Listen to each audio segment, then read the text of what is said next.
morning folks, we have arrived here at Loch Lubnaig. If you've tuned into this sort of channel before, you'll have seen that I've done a how to roll a kayak video, and if you want to see that, check out the description, the links below, and or I'll try and put a link up here. But today I'm with my good friend here, Cameron Tickner, and we're going to show you how to hand roll, aren't we, Cameron? Yeah. To demonstrate our hand roll, we've got a range of 3 different boats with us. We've got a playful Piranha Ozone, Dagger Stratos, and we've got a big water Dagger Nomad with us to demonstrate how 3 different boats react to hand rolling. We're going to have gloves just to differentiate between left and right.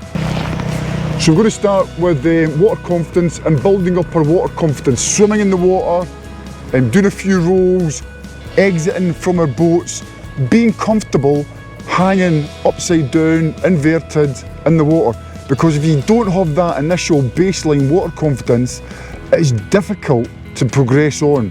So we're going to look at water confidence first, then we'll smash out a couple of rolls using the paddles, and then we'll look into a little bit more detail about how we do hand rolling. And again, just to emphasise, red glove, red hand. Where's your glove, Cam? So Cam's got fingerless stuff, so when you see the red glove, it's the red hand, just to sort of differentiate between left and right upside down. I've also got some floats, they're colour coordinated too, so anything red will be left. Red glove, left hand, red float, left side. Let's get into it. Water confidence is a vital skill to have when kayaking, whether it be swimming, being inverted, waiting for a bow rescue, or learning to roll.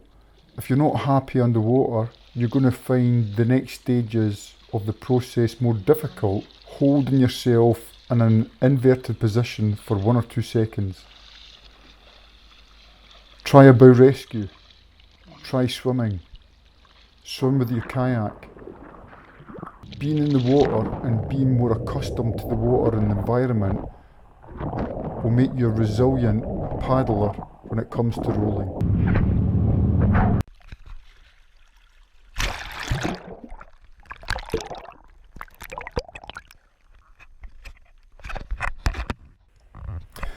So here from a rolling point of view, what I'm doing is just refreshing my memory about leaning forward, setting up in the right, having my wrists pinned to the side of the boat, going inverted and executing the roll. And as Cameron does his roll, I'm making sure that he's got his setup right. The setup is lean forward, paddle parallel to the boat, let the boat invert, execute the roll and come up.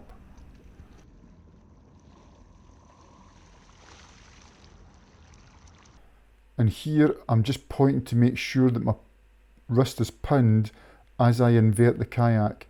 If I don't pin the wrist, it can flutter away.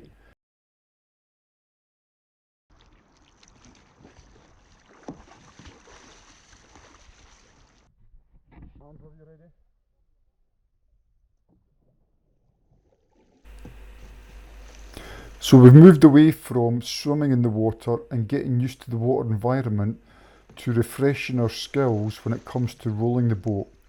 This is still giving us additional water confidence, and in this example here you can see Cameron paddling and capsizing whilst he's on the go.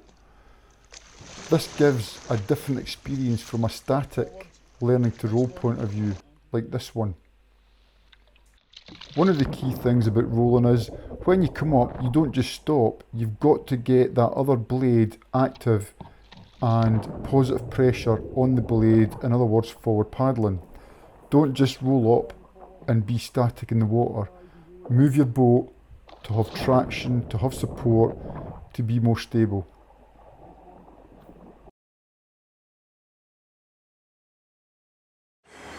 When we start off, it's sometimes easier to use foam blocks to help with a bit of buoyancy. So that's the first one. These are just from a whitewater kayaking point of view, blocks that you would put inside your sort of hips and or your feet rest. So you can think about using something like this. So we've got foam blocks, the other thing that you can use is hand paddles. Now Cameron, who's filming this, is behind the camera. What type of hand paddles are these, Cam? Standard, large Speedo swim training paddles. Okay, so these are for swimming, but the issue that you've got with these is that you hook them through. If I just get a little bit closer, so you hook them through here to your wrist. You can set your little middle finger here, and they're a really good lightweight purchase platform for learning how to hand roll. Big surface area. And it's the same this side here. Middle finger through, and we can use these to hand roll. But the problem is, if you go to grab your deck and you've got these on, you need to be super careful, super confident and resilient that you can release and pull the deck to take it off, okay? And this is all part of water confidence, okay? But not just from a water confidence point of view. I'm doing this with Cameron, and I'm doing safety for him, he's doing safety for me, and we've got some processes in place that if we're banging the side of the boat, he'll pull me up or I'll pull him up. So be aware, if you are using these, they have got limitations, okay? What I might suggest is you start using foam blocks, okay? So it's the same principle here, Hawaiian dancer, but just to overemphasize it, what I've got here is the fingers are on top of the foam block on both foam blocks. The thumbs are in the center, and it's a Hawaiian move with the foam blocks, okay? Hawaiian move with the foam blocks. I'm in my kayak and I'm looking to start the process of hand rolling. The first thing is that I want to have some sort of floats to help me get up, okay? So that's the first thing, I've got these floats. The next thing I need to do is to be the Hawaiian dancer. So that's the position here. This is the start of the setup. Fingers are up, thumbs are down. The second thing that I need to do is to change my torso position. I find the further you lean back, the easier it is to hand roll. In other words, from here all the way, I'm trying to go all the way back here onto the back deck. Hawaiian dancer. And it's the same on this side here if I was to do it from this side. Hawaiian dancer set up. One hand's here at my cheek, the other hand's extended. And it's the lean back position. Okay, so for me, in my opinion, and how I hand roll, the reason that we're looking to lean back as far as possible is because if I keep my torso in a normal paddling position and I'm capsized like this, and I try to hand roll, I've got an enormous capsize force with my body weight going over at this angle. So you'll find it a lot more difficult to do a hand roll if you're sitting in a normal paddling position.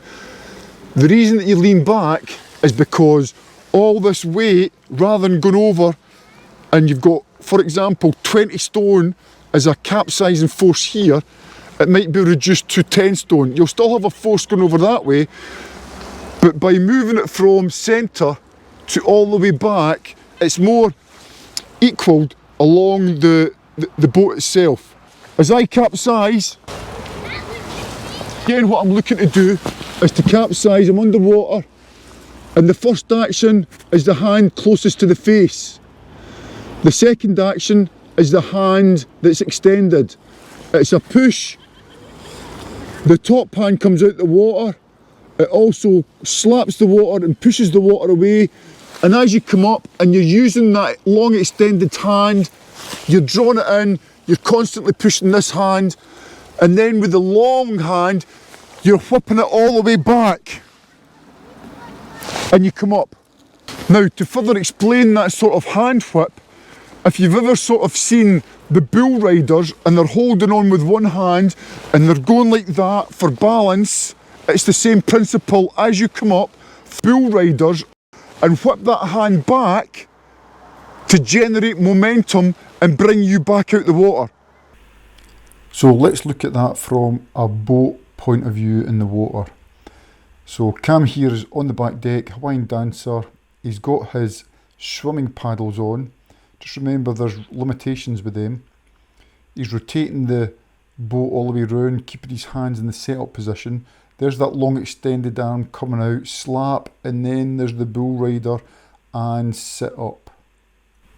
Well done.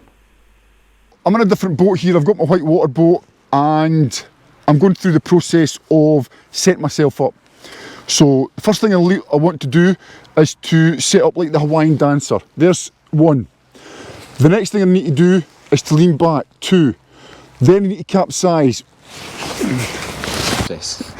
So now that I'm underwater, I want to start the hand roll process. So the first thing that I want to do is to generate movement close to the head. Head first and the long extended arm second.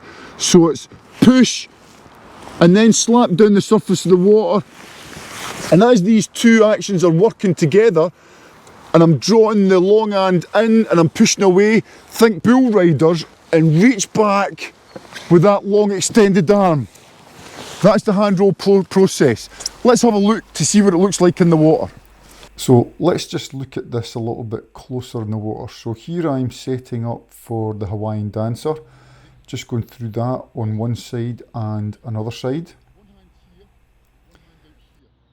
You'll notice here that we're using the black floats and Cam's setting up with the Hawaiian dancer. We've got two push and pull actions going on. Leaning back, Hawaiian dancing, leaning back. The straight arm comes out and strikes the surface of the water.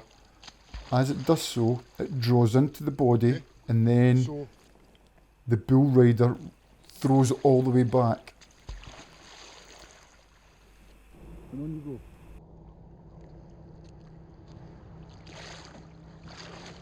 There you go, that left arm being thrown all the way back. Wow. The arm comes out the water, strikes the surface, starts the roll, and then goes to bull rider. Hawaiian dancer leaning back, capsizing, strike, bang, followed up by bull rider. So you're going to see here that we're switching it for the sea kayak. You'll notice I've got a red float in my left hand. Watch when I capsize the extended arm, how much it comes out of the water to strike down, but I never came up. I could have did a better bull rider. Watch the hand here, bull rider, okay, and then sit up. So trying that again, leaning back, rotate over to capsize, strike the surface, bull rider. Did you see the difference in that flick, that hand coming back? Here's Cameron's playboat.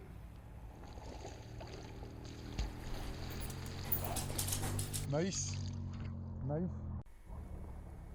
Here you can see the bull rider arm whipping back that really assists in getting Cam up.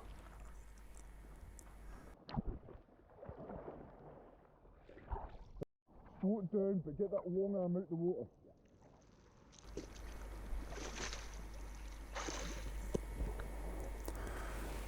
So he's going through the drills, Hawaiian dancer, leaning back, strike, bull rider, sitting up. So it looks to me as if he's really acing that. Here in the sea kayak, good hand out the water, strike, and look at that bull rider coming all the way back up. Okay, in the sea kayak here, watch here, not the arm out of the water, but his right arm here with the red floats in the water. You can see how much of the transition and the pushing away from his face occurring under the water.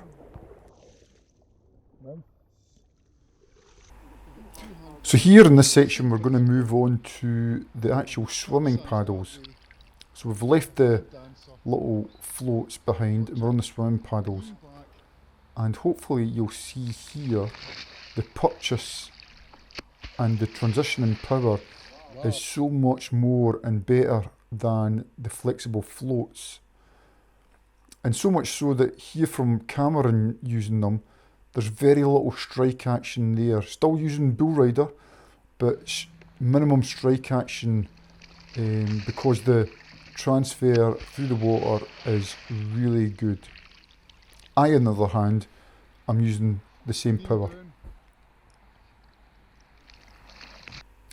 So this is demonstrating that the arm doing the strike doesn't come out at 90 degrees, it comes out at an angle.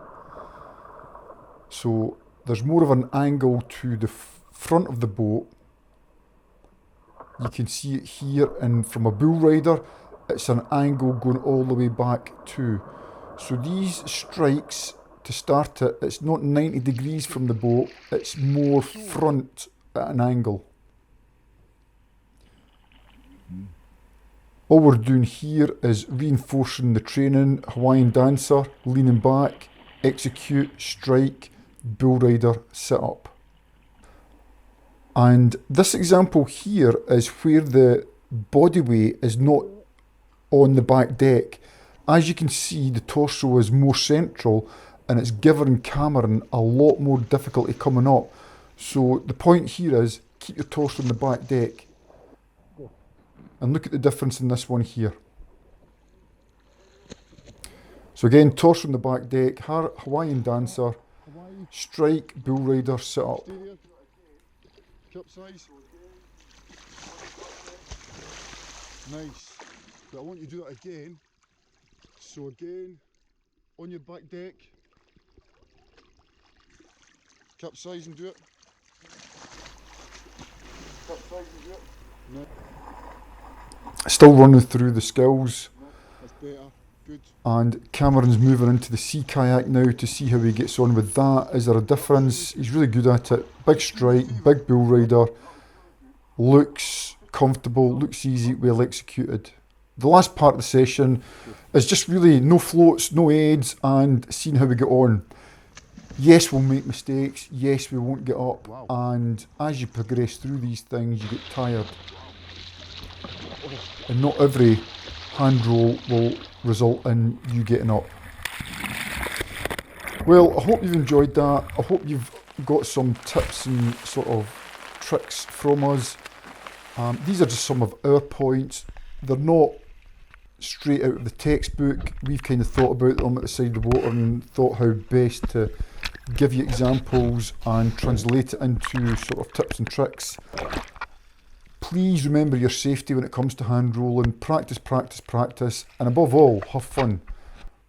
If you've liked this, please give it a thumbs up, leave a comment, and think about subscribing, because later on we're going to be doing more videos when it comes to rolling on water, and more tips when it comes to paddle rolling and hand rolling. Thanks very much. Cheers.